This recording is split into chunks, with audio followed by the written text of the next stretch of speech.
We're going to talk about Alzheimer's, and if there are things we can do preventatively and prophylactically, what are they? Alzheimer's disease starts 30 years before we see symptoms in the form of inflammation. So your inflammation levels at age 40 predict your risk of Alzheimer's disease at age 70. Wow. So for those listening, if you want to reach the age of 85 and not have Alzheimer's disease, you got a coin flip chance right now.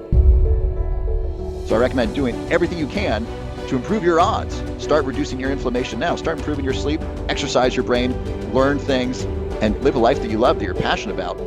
Sugar, bad fats, stress. Stress increases inflammation.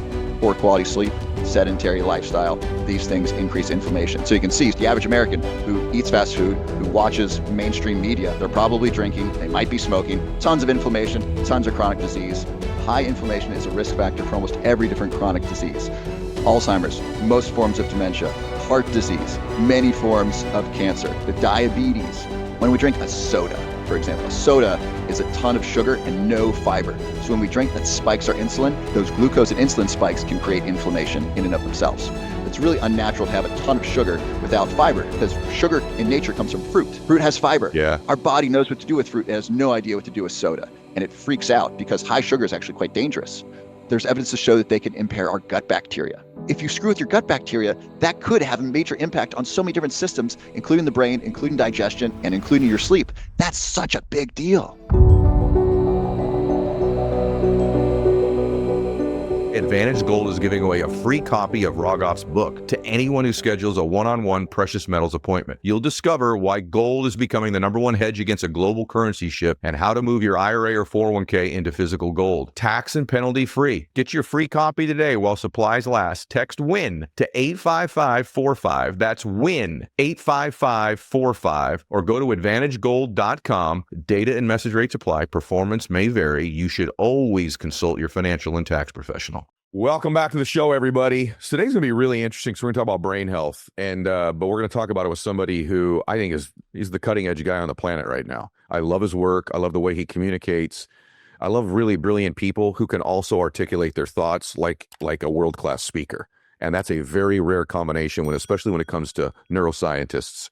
It's just usually not that they have both skills. And this man does. And so, I don't know, 400, almost 500 million views on his stuff. 5 million plus people following him on all the platforms, but he is a cutting edge researcher and transfer of information that changes your life as it comes to brain health. We're going to talk Alzheimer's particularly today as well. You're going to want a great run and learn a ton today with Dr. Robert Love. Dr. Love, welcome to the show, brother. Ed, thank you so much. Thank you for that kind introduction. I really appreciate it. I want to say I'm really grateful and humbled that I get to do work that I love that helps people. I mean, thank you, God, that I love what I do and that I'm able to help people, and it's really rewarding, and it's fun. I get to talk to people like you and share cutting edge information that helps people. So I feel really blessed. So do I. Likewise. I'm blessed that you're here today. There's so many things. We're going to go like little things and then big things, but I just want to start with some stuff that you could unpack in our minds. This is a broad question. I usually don't start broad, but I want to with you. What's the biggest misconception about brain health that most of us have right now? Either something we've been told we should take, or something we think, or something we believe about brain health that's just complete BS and is wrong. Absolutely. Let me give you two, and then forgive me. Sometimes I get excited, and so if my microphone pops, those listening, please forgive me. Okay. So two big things. Number one is that we heard this in high school. You can't grow new brain cells as an adult. That is not true. Research from Dr. Elizabeth Gould at Princeton University. She's published papers in the top journals in Science and in Nature showing that adult mammals can grow new brain cells in the hippocampus, the memory center of our brains, into adulthood, even late into adulthood. Every mammal except bats. Why bats can't do this, I don't know. But humans, we can definitely grow new brain cells. And there's a great book by Brant Cortright called The Neurogenesis Lifestyle, where he talks about behaviors and foods and supplements we can take to grow new brain cells. That's the neurogenesis, the process of growing new brain cells, the birth of new brain cells, new neural connections. Mm-hmm. So number one, you can grow new brain cells. So if you damage, we heard, if you drink alcohol that kills your brain cells, they'll never come back. Well, those exact ones won't come back, but you can grow new ones. Okay. And number two is that there's nothing to do about Alzheimer's disease. My grandfather had Alzheimer's when I was in first grade, so I guess I was 6, 7. And my dad said, it's all genetic. There's nothing we can do. Yep. And people are still saying that. And that's just not true. That's not factually true. I've had videos of mine taken down on social media where I'm making claims saying, look, Alzheimer's can be prevented and it can be reversed. And here's the science behind it. And people say, my doctor says there's nothing you can do for Alzheimer's, or my doctor says brain supplements don't work. Well, here's the truth of the matter. And I heard this from a doctor recently in a medical presentation. Current medical practices today are 20 years behind the current science, whether it's pediatrics, gerontology. If you go in to see a medical doctor and they are saying this is the standard practice of medicine, they are 20 years behind the current research. Well, that would make sense because they probably went to medical school 25 years ago, right? And so they've been in practice longer than the new information was probably available to them, and they're not staying up to date and reading. But I want to go right into something with you because it just surprised me. You're talking about preventing it, or maybe even some plaque removal.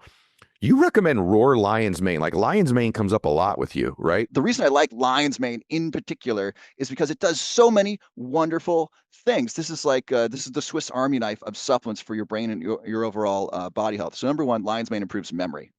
That's just a blessing in and of itself. That's terrific. Lion's mane helps grow new brain cells. And it does this by increasing growth factors in the brain, specifically brain-derived neurotrophic factor, BDNF. That's a growth factor that facilitates the growth of new brain cells and new neural connections. By the way, Ed, you're going to like this. Exercise also increases BDNF. Good. This is why exercise helps us grow a bigger brain. Research by Dr. Kirk Erickson and colleagues from the University of Pittsburgh, they did a study where they had older adults exercise during the week, or they had them do stretching for 30 minutes. And after 6 months, they did brain scans. Those who did exercise grew a bigger brain, specifically the hippocampus, the memory center of the brain. So exercise actually grows a bigger brain. Lion's mane can help grow a bigger brain through that same mechanism by increasing growth factors in the brain. Lion's mane helps slow down aging by lowering inflammation. Inflammation is one of the primary risk factors of aging and one of the primary risk factors of Alzheimer's disease, as well as many other chronic diseases. Lion's mane is good for your gut bacteria. Lion's mane is good for your immune system. It reduces stress and anxiety in double-blind, placebo-controlled studies. And my favorite benefit of lion's mane, it improves sleep. It helps people fall asleep faster, stay asleep longer, and fall back to sleep. I got converted to lion's mane from Dave Asprey, and I was having trouble sleeping at the time. I noticed, first of all, I'd have vivid dreams, which is really cool. It increases REM sleep. So you have more vivid dreams when you take it. And then number two is I'm able to fall back to sleep. So oftentimes when I would wake up, I'd in the middle of the night see it's still dark. It's still dark. And then I'm like, oh no, what time is it? Oh no, I'm never going to get back to sleep. And tomorrow's going to be shot. And I got a meeting tomorrow. And I'm on the Ed Mylett podcast. Tomorrow. I need my sleep tonight, right? I'm all stressed. But with lion's mane, I was like, oh, it's still dark. Okay, just roll over, go back to sleep. So my stress when I'd wake up in the middle of the night was much lower. So it helps people fall back to sleep. So the reason I like lion's mane, number one, it's very, very safe.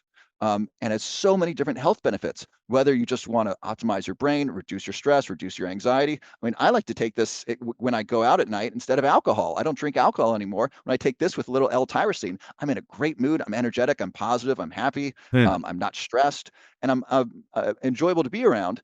Well, let me ask you about this, though. Like you said that was your favorite thing, but like the thing that surprised me that in reading, and by the way, maybe I misunderstood you, but I believe you stipulated that it can remove amyloid plaque also, or at least reduce it. Not specifically lion's mane. Curcumin. Okay. Curcumin does that. Aniracetam can do that. Lion's mane, it may do that by reducing inflammation. And so that would be true for everything that reduces, most things that would reduce inflammation. I don't think there's been research on specifically lion's mane reducing amyloid plaque. So the combination of, and by the way, whether it does or doesn't, I wouldn't know, but you recommend a lot like NMN, which every longevity expert that's been on my show does as well. So these are all things in sort of the cocktail of brain health, one way or the other, is what you're saying. Well, NMN is great for anti-aging, as you know. NMN also increases energy, NAD, which is used to both repair DNA. NMN works on multiple different pathways to help slow down aging. And in that way, it also improves mitochondrial health, and that's really good for the brain. Let's talk about what's bad for a few minutes. Then we're going to meet in the middle. Let's talk about Alzheimer's. Let's talk about what's bad. And one of the things that, I have some cardiovascular disease. There's been dementia in my family also. And so one of the things that my doctors are obsessed with is any inflammation in my body. I've sort of begun to just accept over doing the show long enough as a layman that inflammation means the presence of disease or bad. Inflammation, bad. Lack of inflammation, good. And so I want you to tie together the inflammation concept with also just like sugar. because I actually watched a video yesterday from a guy I actually like. I'm not going to say who, a guy I like, and actually I think he's probably a distant social media friend who's like on a sugar diet now. Like it's literally a sugar diet. And I don't have any opinions about that because I'm not a nutritionist, I'm not a doctor, I'm not a health expert, but I want to ask you about inflammation and then sugar, and let you just kind of run with those two things. Absolutely. So you are absolutely correct. Essentially, and this is oversimplified, high inflammation, bad. High inflammation is a risk factor for almost every different chronic disease. Alzheimer's, most forms of dementia, heart disease, many forms of cancer, diabetes. High inflammation is a major risk factor for that. And things that increase our inflammation are many of the things that we're doing in our modern lifestyle, our sedentary lifestyle, and kind of our high stress, poor quality food, toxic lifestyle. So things that increase inflammation are, I'll get into it more, sugar, bad fats, stress. Stress increases inflammation, poor quality sleep, sedentary lifestyle. These things increase inflammation. So you can see the average American who eats fast food, who watches mainstream media. I don't know why you do that. They're not even close to being factual. It's hilarious at this point. The New York Times will contradict itself in the same newspaper. So people who watch the news who think people who are different from them are scary, right? Who have high stress, and have poor quality sleep. They're probably drinking. They might be smoking. Tons of inflammation. Tons of chronic disease. I think Robert Kennedy's shared 80% of our healthcare budget spent on chronic disease. When his uncle was president, when JFK was president, it was 0%. So that's where we are today. Sugar in particular increases inflammation in a couple of ways. Number one, when we drink a soda, for example, a soda is a ton of sugar and no fiber. So when we drink that spikes our insulin, that spikes our blood glucose, and those glucose and insulin spikes can create inflammation in and of themselves. And then number two is that when you do this can increase the risk of type 2 diabetes. So these insulin glucose spikes, a bunch of sugar, no fiber, but it's really unnatural. It's really unnatural to have a ton of sugar without fiber, because sugar in nature comes from fruit. Good point. Fruit has fiber. Yeah. Our body knows what to do with fruit. It has no idea what to do with soda, and it freaks out because high sugar is actually quite dangerous. And so the body says, "Oh my gosh, high sugar! We got to drive this sugar down," and the body gets upset. And so when you do this chronically, this increases the risk of diabetes, and diabetes also increases inflammation. So it increases inflammation short term. And then if you're drinking a diet soda every day, that becomes chronic. And then if you get what's called insulin resistance, which is beginning of type 2 diabetes or type 2 diabetes, that increases inflammation. So you got both of those things increasing inflammation as well. And if you're drinking soda, you're probably watching the news, you're probably not exercising, you're probably stressed. It's probably compounding these multiple factors. I'm going to ask you something about sugar in a second, but I just did a podcast on it right before you got here. I'm like, not everybody that you disagrees with you is like a horrible human being, and why are you letting these people just work you up into a stupor? And now we're finding out through you. Go ahead, keep getting worked out and stressed up about all this stuff so that you can get dementia or Alzheimer's someday. Like, go ahead, keep doing it. If you think it's not doing damage to you, it is. But I want to ask you one thing about sugar, because I've never asked any guest on the show about this. And I'm like, why have I not asked this? I think I'm not taking sugar in when there's like no carb associated to the Coke I'm drinking. So, or the soda I'm drinking. So if I drink a zero soda with artificial sweetener in it, or I put an artificial sweetener in my coffee in the morning, are the same mechanisms of action happening in my body when I'm having a substitute to sugar? Is that a get out of jail free card, or is it not? That's a great question. It depends on who you ask. I'm going to give you my perspective on this. I just interviewed Dr. Stephen Gundry 2 days ago, and we asked him about he was just on. Yeah, he was just on. Yeah. Oh, was he? Oh, he's great. His new book is great. He said we don't have sugar receptors in the tongue. We don't have sugar receptors in the gut. What we have is sweet receptors. And so when the tongue tastes sweet, our body says, "Oh goody, we got sugar coming in. Let's increase the insulin to increase sugar uptake." And then, so imagine if you drink a diet soda with nothing else. So sweet receptors say increase insulin, your body increases insulin, but no calories come in. Well, now your body is confused, and now your cells are really hungry because the insulin told your cells to take in glucose, take in sugar, and there was no sugar coming. So now your cells are upset. And so I've read research to show that if you give someone a diet soda and then you don't give them food, and then then the next meal they actually overcompensate, they overeat more than someone who had just had like a regular soda an hour before and then eaten food, because their cells are extra hungry in that way. Another challenge, we want to differentiate between artificial sweeteners, chemical artificial sweeteners and natural sweeteners. So the natural sweeteners I'll share are stevia, monk fruit sugar, allulose. Allulose is my favorite. These have a different reaction in the body than the chemical sweeteners, the aspartame, the sucralose, the acetylfame K, however that's pronounced. Like these things are derived in a lab, and not only do they have the sweet receptor like the other ones do, but there's evidence to show that they can impair our gut bacteria. And there's so much research, and Dr. Gundry's really gone deep on this, so much research to show that what he calls our gut buddies, you know, the billions of microorganisms living in our gut, are actually steering the ship in a lot of ways. They determine what we crave, what we're hungry for. They help make neurotransmitters, which affect our brain chemistry. And so if you hurt your good gut bacteria with diet soda, that's going to have all kinds of implications that, you know, we could draw this on a whiteboard and we could say, okay, if you hurt your gut bacteria, well, you're hurting your brain. If you hurt your gut bacteria, you're actually increasing your stress levels, you're increasing your cortisol. If you're doing that, you're actually impairing your sleep. And so now we've affected 3 major systems just from drinking a diet soda. Now, is it going to kill your sleep for the rest of your life? Probably not. But if you drink a diet soda a day and you think it's okay, if you're constantly messing with your gut bacteria, that could be constantly impairing these major systems. I mean, imagine what happens if you screw with someone's sleep. That affects everything. Yeah.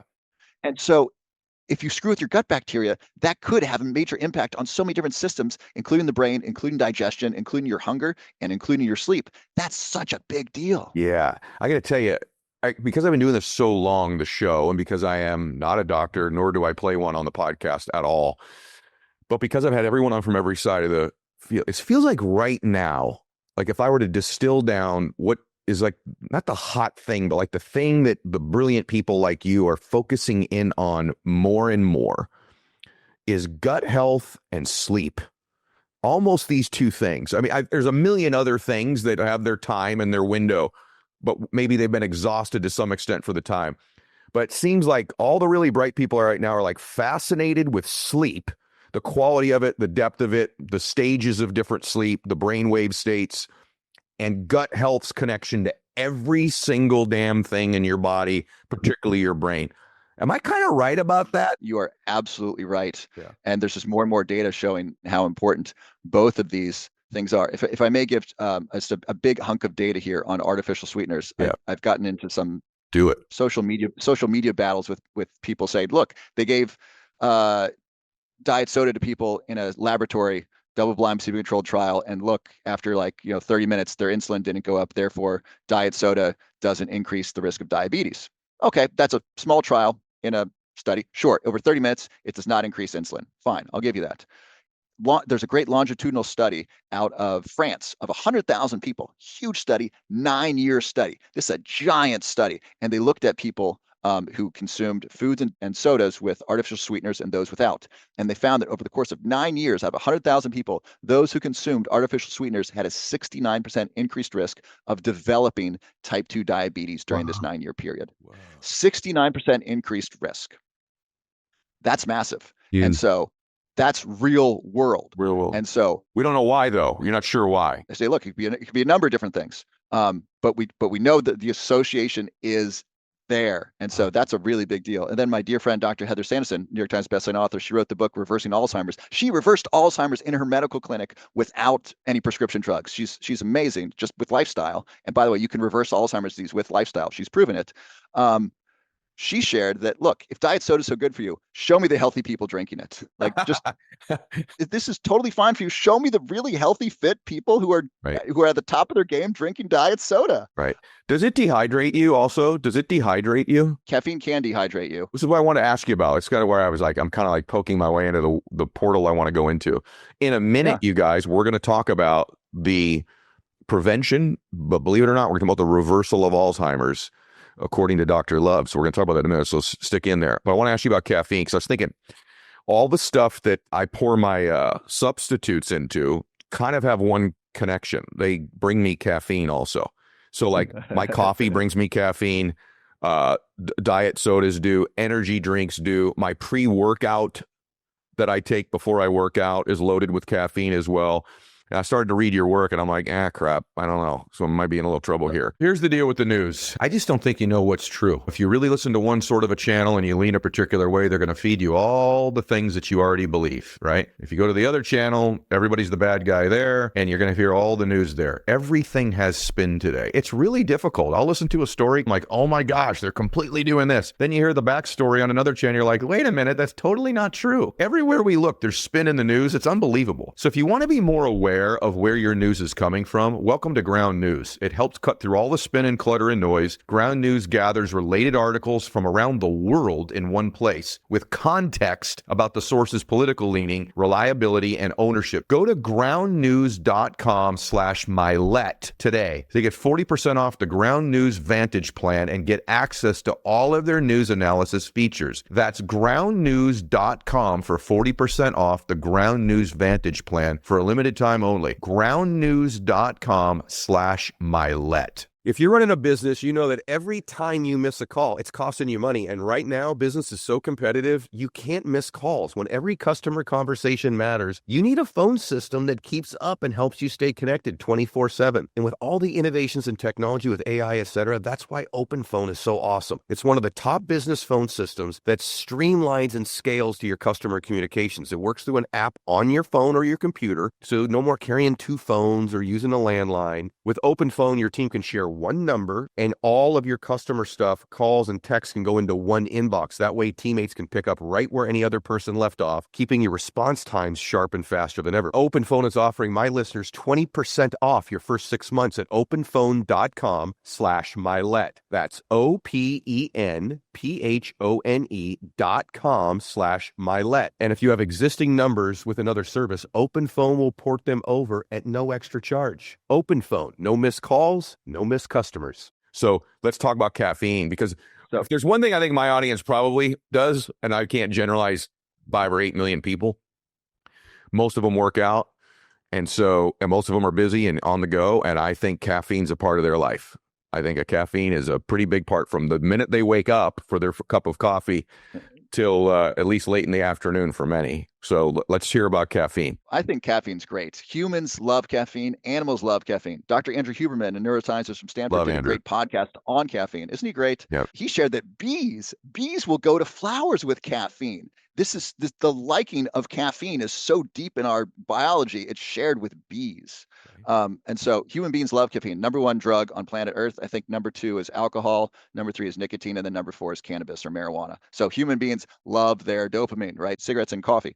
So caffeine, the research shows, it was really interesting. They did some research in mice and they found that had mice with Alzheimer's. They gave some of them caffeine and then some of them not caffeine. They found those given caffeine had less amyloid plaque in the brain. So caffeine actually may help reduce the accumulation of amyloid plaque in the brain. And there's tons of studies to show that up to 4 cups a day, kind of maximum 4 cups a day of coffee can be good for you. Dr. Stephen Gundry, I just asked him about this. He said, really, it's about the polyphenols in the coffee, which are really good for your gut bacteria. So think just like blueberries are really good for your gut bacteria because of the dark color. Same thing, coffee, matcha, another great thing, really good for your gut bacteria. By the way, matcha, 10 times the antioxidants of green tea.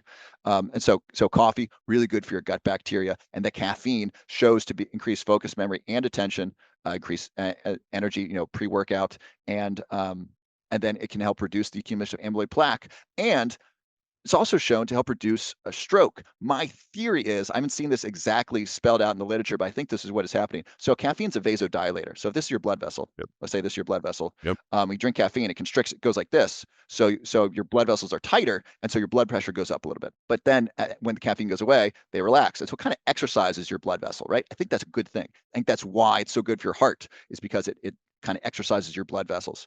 Now, there is a problem with too much caffeine, over 400 milligrams. Your average cup of coffee, really simple, has about 100 milligrams. Okay. Average cup of coffee, about 100 milligrams of caffeine, Over 400 milligrams a day can be problematic for some people, especially if taken in the afternoon. It can impair sleep.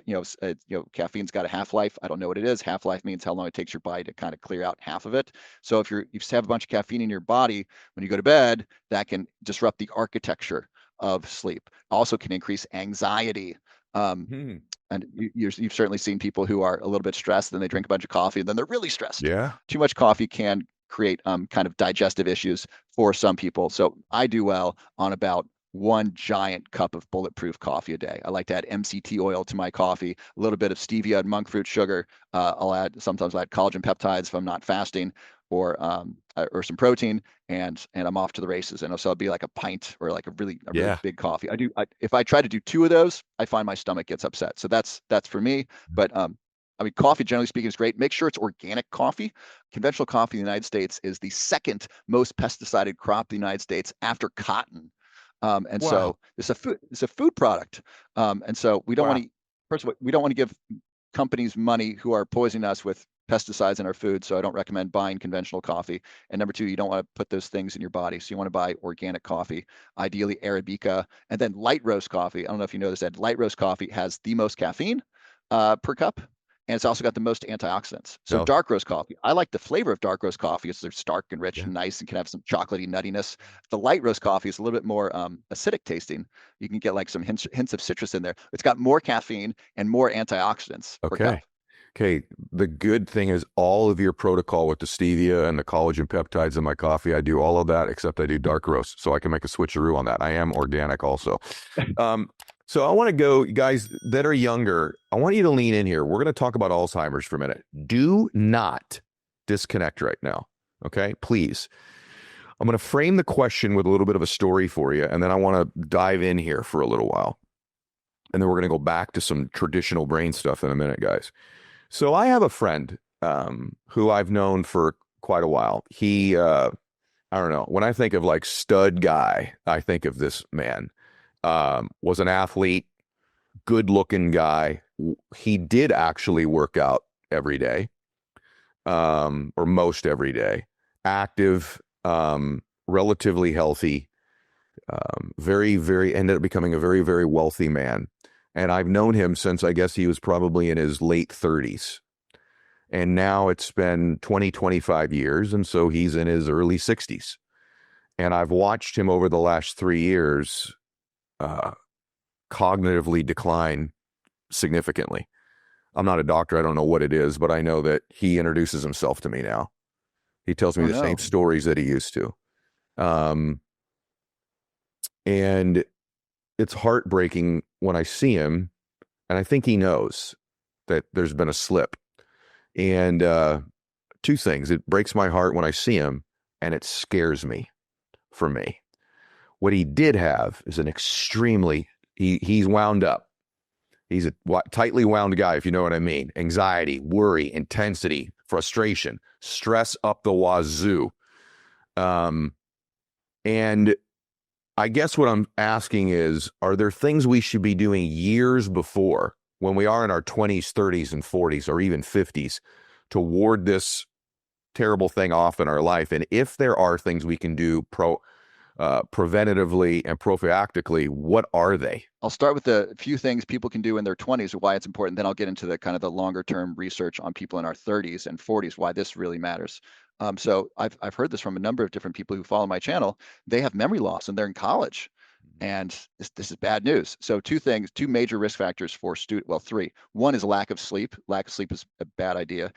Drinking alcohols, binge drinking. If you black out multiple times a year, that increases the risk of Alzheimer's disease. I wish I knew that. I drank way too much in college, really dangerously so. I had two friends die from accidents from alcohol when I was in school. And still we still didn't think it was that dangerous, right? Oh, that just happened to them. Yeah, whatever. Like, alcohol consumption, really dangerous. And so please moderate your drinking, or don't drink in college. Probably a really smart idea. And then so your sleep quality, alcohol consumption, and then mold. A lot of students are moving into dorms that are moldy, and then they have memory loss, and so the mold is hurting their brain. That's definitely a major risk factor. And for those who play sports, concussion. Concussion is a risk factor for dementia later in life. And so if you do get a concussion, make sure you follow a protocol to help your brain regenerate after a concussion. That includes proper sleep, healthy diet like healthy fatty fish. Make sure your brain gets plenty of omega-3 fatty acids, and then certain supplements that can help regrow new brain cells. We talked about lion's mane, curcumin, fish oil. These sorts of things will be really helpful for the brain as it recovers from a traumatic brain injury. Now, in our 30s, here's the research, Ed. So there's a great study called the Framingham study out of Framingham, Massachusetts. It's a longitudinal study, and they follow these people literally for generations now. And what they're finding is that Alzheimer's disease starts 30 years before symptoms occur. Okay. Wow. Alzheimer's disease starts 30 years before we see symptoms in the form of, we'd already talked about this, inflammation. Mm. So your inflammation levels at age 40 predict your risk of Alzheimer's disease at age 70. Wow. Okay. So it's a really good idea Mm. to do what we can starting today to start reducing inflammation. That is the major risk factor that carries on over decades. Wow. And then, of course, habits, lifestyle habits, drinking alcohol, smoking cigarettes. These, of course, are very bad for the brain. Sedentary lifestyle, stress, low education is another one. That might change as we have access to education, in podcasts like this, compared to traditional education. But that certainly is a risk factor as well. So starting as early as you can is a really good idea. The current data on this is that in the United States, as of today, 50% of people aged 80 and above have some form of dementia. Mm. 50% of those age 85 have Alzheimer's disease. So for those listening, if you want to reach the age of 85 and not have Alzheimer's disease, you got a coin flip chance right now. Wow. So I recommend doing everything you can to improve your odds. Start reducing your inflammation now. Start improving your sleep, exercise your brain, learn things, and live a life that you love, that you're passionate about, not in front of the TV that makes you afraid of people who have different opinions than yourself. The reason that this matters, everybody, is, you've all listened to the show long enough, or should, that, if you stick around another 10 years, you're probably add another 20 to your life. And so because of all the things that are happening now with, the way genes can be altered in their expression and all the different things we can do medically in the world now, stem cells, all these other things that are here and are coming, you probably will live into your 80s, 90s, or past 100 years old. Do you want to do that with a brain that's not functioning? So your body is still willing, but your mind isn't. And if we trail by 30 years, none of you are too young to be thinking about these things. He's given you some of the keys. If you're saying, well, reduce inflammation, how? We've talked about some of those supplements you could take, some things that would contribute to you being inflamed in your body. And so this really matters. Now, here's some good news, potentially. You believe that you actually are starting to see the signs of not only the halting of the progression of Alzheimer's, but potentially the reversal in your work. And so, again, guys, I'm not there. He's there. He's actually going to show us something we can put on the YouTube to show you actually proof of this. So I'll have you talk through what you're showing us and what you've seen. But this is really promising as well. If it's been done once, it can be replicated potentially. So tell us what's going on there. Absolutely. So I have a medical clinic in Boynton Beach, Florida. The chief medical officer is and my partner in this is Dr. Josh Hellman, a medical doctor from Harvard. He and I created the Truth About Alzheimer's program together. He is a specialist in reversing Alzheimer's disease and preventing Alzheimer's disease, and we are participating in an FDA clinical trial of a drug that is FDA approved for compassionate use for the treatment of Alzheimer's disease and other forms of dementia. Now, this is not available. This is not totally approved by the FDA, so not everyone has access to it. In fact, very few medical practices have access to it. Now, I need to pardon the big disclaimer. Just want to make sure no one gets in trouble for this. So first of all, I'm not a medical doctor, not giving you medical advice. Check with the medical doctor before doing anything that affects your health. Number two, this drug is not fully approved by the FDA. Number three, I'm not making any claims as far as the efficacy of the drug, and I'm not making any claims that it will work as well for this patient as for you. This patient did very, very well. Results may vary. Do your own research. Okay, so hopefully those are all the legal disclaimers I could possibly give about this clip. And this is a clip of Susie Goldstein. And Susie Goldstein came in, and first time she came in, she forgot her paperwork to sign. And I don't even know if she brought her check with her to pay for the treatment. The second treatment, she was organized enough to bring in her paperwork, and then at the end of this, you'll see her treatment at the end of 6 months. She's just a totally different person. Will they be able to hear it on the audio, Dr. Love, or just see it on the YouTube? Will they be able to hear some of this? Yeah, it's auditory. We interview her. We talk to her in this. What we'll do right now is we're going to throw to that right now. How have you been doing with this so far? I've been okay. I do feel a little bit more organized, and my I have more ability to do the things that I want to do. Please say your name and how old you are. Susan Goldstein, 75. What have you noticed of the last 6 months? It's been great. It's been great. There's definitely been an incline, and I feel great afterwards, like I do now. Better in conversation, because I used to lose track of thought. Remember that? Mm-hmm. Did you? In telling a story, and I don't seem to do that anymore. I might lose a word here and there, but I don't. I come back to the story.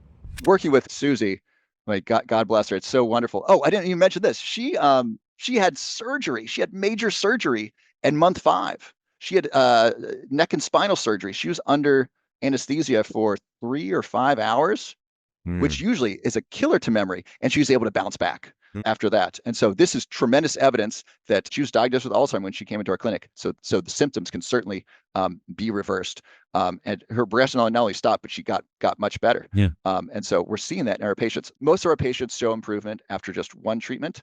And the worst we've seen is a slight improvement and then kind of a leveling off. So this treatment prevents decline. It certainly prevents the decline, which is really wonderful. Incredible. Is there something in your routine that you do that we should be doing that we haven't talked about yet? I prioritize my sleep. What's that mean? You mean you have to get a certain amount, like 8 hours? You're trying to get into your alpha brainwave state? Like, what's that mean? I give myself 9 hours in bed minimum. And so I give myself a chance to do that. I recently went to I did the Function Health blood analysis. Yep. And I went to a longevity doctor and I said, hey, looking at this, what should I do? And then they talked to me for a while and they said, hey, you're sleeping at 1 a.m. I said, yeah, I like to work late. They said, well, listen, if you go to bed at 11, your panel will actually improve. Your testosterone will go up. Your energy will go up. And so I shifted my bedtime from 1 a.m. to 11 a.m. this past year. That was a big improvement. I recently got an air filter. Depending on where you live, our air is it can be really toxic, especially if you're in the city. And so having a high quality air filter is really important. So prioritizing my sleep is the number one thing that I do. And then I notice if something upsets so I track my sleep with an Oura ring. Yep. If something upsets my sleep, I take note of that. So I eat really early. I try to finish eating by 5 or 6 p.m., go to bed at 11 p.m., sleep as long as my body needs.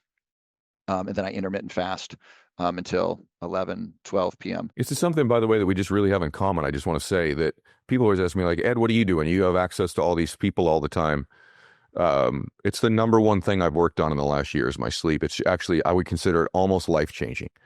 And I'm talking about every detail, from the temperature in the room. I had to figure out what that needed to be for me. Sleep positions. I have a pad that I put under my pillow that, helps generate some stuff in my brain to get me into this state. With my hydration, when I stop eating, when I get up, I wear the Oura ring as well. I check my HRV. I mean, like, I'm doing the whole shebang.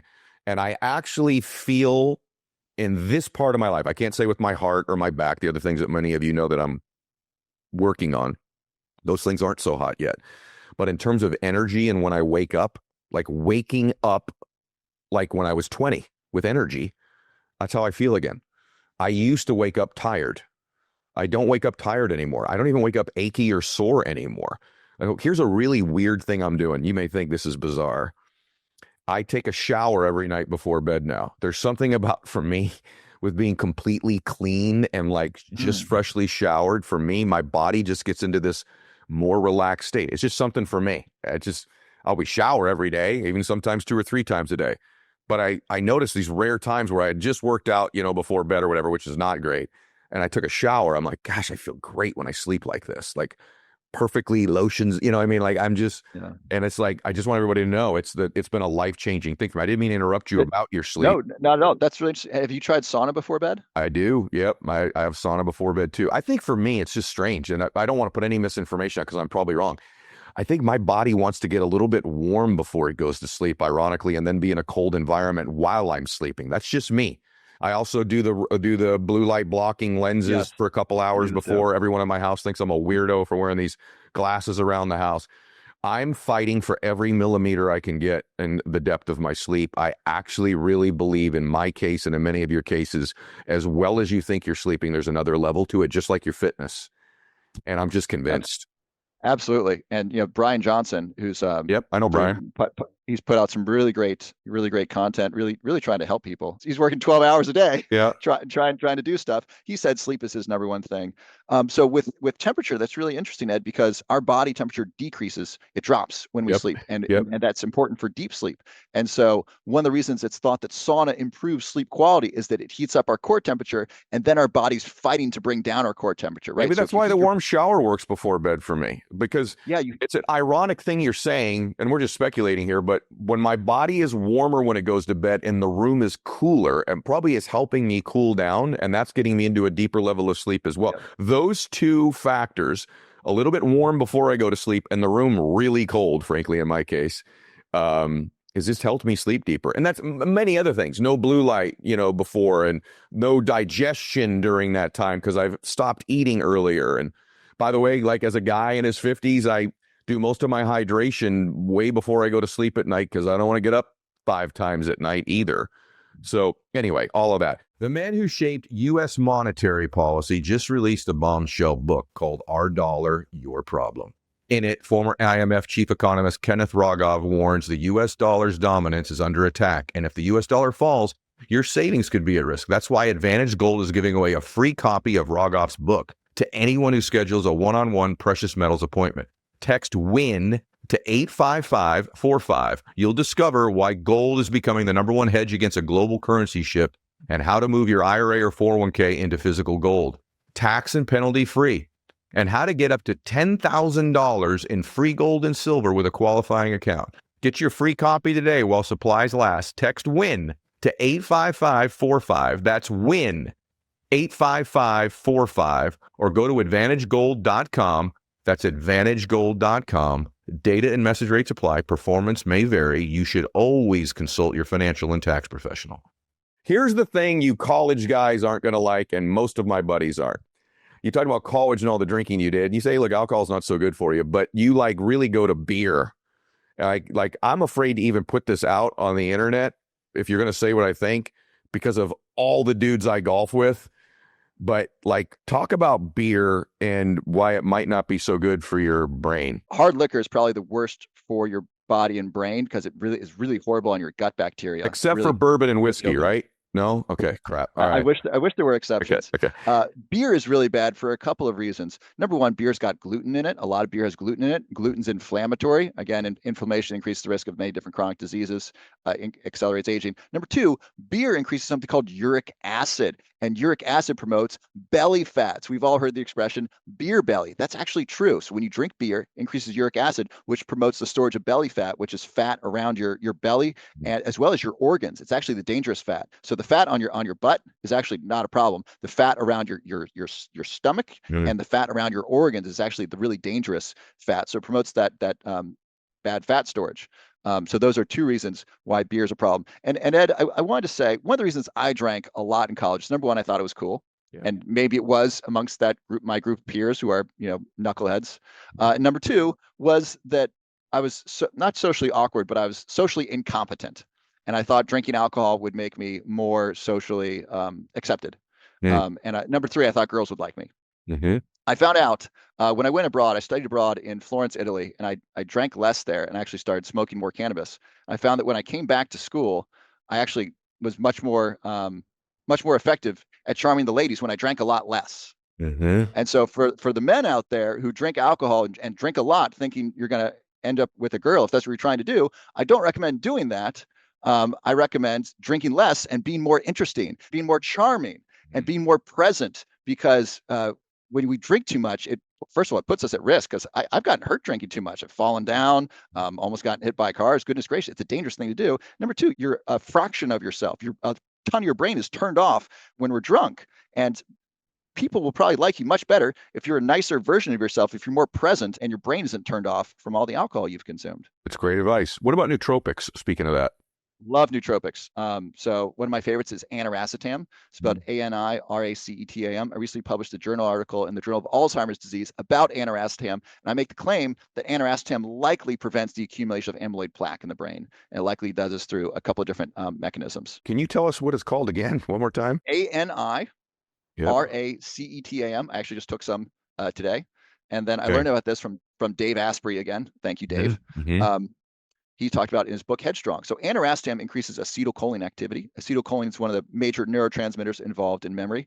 Anirastatin also reduces stress and anxiety. And I've had this happen to me. It also increases the likelihood of chills down the spine when listening to music you really like. Really? So I took it once and I felt really good. And I looked this up, and then other people were reporting this on message boards as well. I thought, oh wow, this is a thing.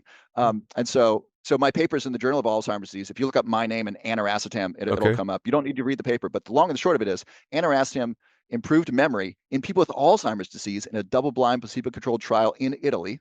And anirastatin is associated with all kinds of different positive benefits. It's very safe. It's neuroprotective. Anirastatin helps recovery from traumatic brain injury and recovery from stroke.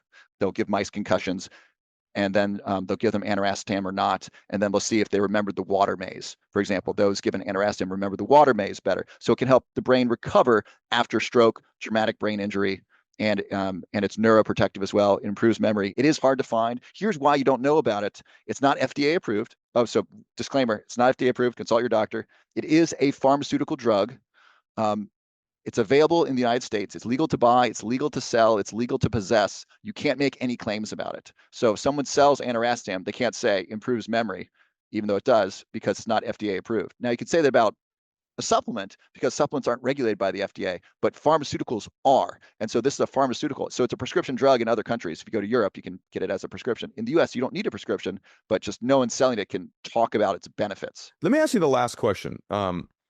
I'm thinking about like training things. Anything else I want to get better in my body, I train it. Like if I want my biceps to be healthier and better, I train it. If I want my cardio function to be better, I got to push my heart when I'm doing cardio.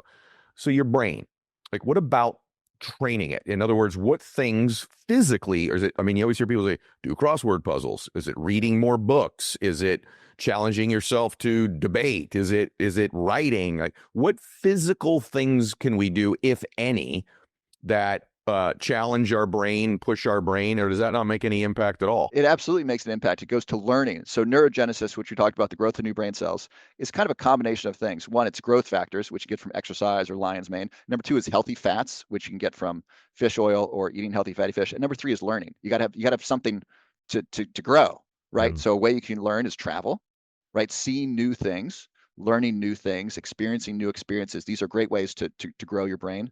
Reading is good for two different reasons. Number one, you often learn something. And number two, if you read a novel, a really good novel, especially, Stephen King is a great visual writer, you actually fall into the book. So you're actually dreaming the book, right? You forget that you're reading and your brain is coming up with these images. That's a wonderful exercise for your brain, is to read a novel and just fall into it and just be in a fantasy world that you created with your own mind. And you forget that you're reading words on a page.